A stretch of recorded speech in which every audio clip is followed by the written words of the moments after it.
That's a very, I don't have an answer on how we get profit out of health, out of delivering healthcare. I don't have an answer on that, but I think what we can do is let's start focusing on wellness and prevention instead of treatment, and let's get people out of the emergency room, and let's start making sure that they're well and they don't ever have to go to the emergency room, because the emergency room is the world's most expensive healthcare you can get. I've talked to many people that have lost businesses because one guy had a taxi cab company in Monmouth, and he had a heart attack and he lost his business.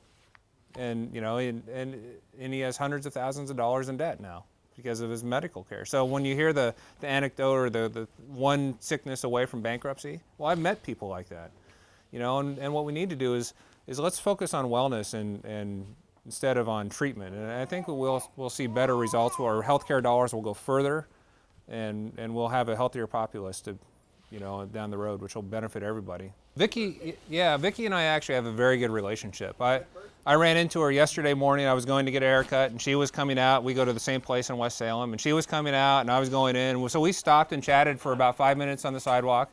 It was very friendly, and I've met her at Chemeketa because her husband is a former president of Chemeketa, so they come to functions there, and we'll have wine, we'll clink our glasses and say cheers to one another, and so it's a very cordial relationship that we have, and that started when I first ran for Chemeketa. One of the first things I did was sit down with all the elected officials that Jackie Winters and Vicki and Brian Boquist and others that overlap Polk County, because I figured as a board member, if I needed to talk to them, they needed to know who I was, so I could talk to them about community college issues, and we could just dispense with the getting to know you part and just talk about community college issues. And so from that very first day, we had coffee and breakfast together. Ever since, we've had a very, very, cordial relationship. But the campaign is not about attacking Vicki, it's about attacking her record.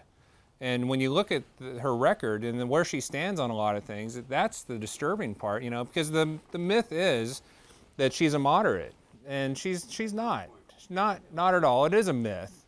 And so I'm not going to attack her. I'm going to attack her record, and I'm going to hold her accountable to the district for her record and her votes. And that includes voting against the Healthy Kids Initiative. It includes voting against school nutrition standards for our lunches in the schools. And it includes voting against Measure 49, her 4 environmental votes throughout her 3 terms. You name it, and she's out there. She voted against a stem cell research bill that she sponsored. She couldn't get her caucus to come on board, and she voted against it. And so you name it, and she has a conservative record. What it comes down to is how you vote.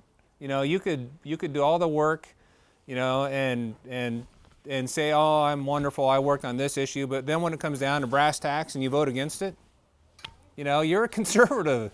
You're voting against the interests of the people in your district, and that's what it comes down to. You look at the voting record, because that's where the rubber meets the road.